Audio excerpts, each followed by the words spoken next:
की ते अभिनयाचा कस पाहणारे, आव्हान देणारे असे सीन्स असायचे.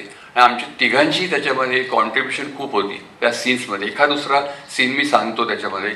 एका सीनमध्ये तो आमचा मतिमंद मुलगा अख्ख्या नाटकामध्ये अतुलने एक शब्द नाही उच्चारला, असं करायचं फक्त. बोलणारे आम्ही होतो, मोहन जोशी होता, पण तो बोलायचा नाही अधिकार, फक्त तो जन्मताच मतिमंद दाखवला होता. तर आमच्या अगदी अशा काय म्हणतात त्याला, कोंदट घसलेल्या घरामध्ये एक असा मोडका ट्रान्झिस्टर टांगलेला असतो आणि त्याला चालता येत नाही. तो असा असा चालतो आणि त्या आपल्या तंद्रीमध्ये ट्रान्झिस्टरवर हात मारतो. एकदम वेस्टर्न पॉप म्युझिक सुरू होतं, दचकतो एकदम अतुल. तर दचकून त्याला खूप आवडतं म्युझिक, तो नाचायला लागतो.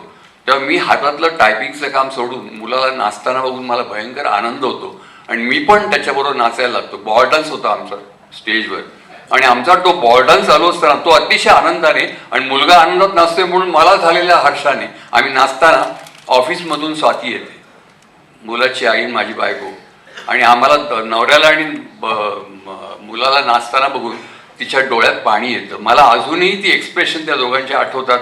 माझं अर्थात मला दिसत नव्हतं, पण मला जाणवत होतं ते. तर असे अनेक प्रसंग त्याच्यामध्ये होते, ज्यात मी म्हटलं त्याप्रमाणे अभिनयाचा कस त्याच्यात लागलेला होता. मला अतुलची खूप आठवण येते की आम्ही या नातीपोतीमध्ये तीन कलाकार मेजर इकडे आहोत आणि अतुल नाही आहे त्याच्यामध्ये मला त्याची खूप आठवण येते.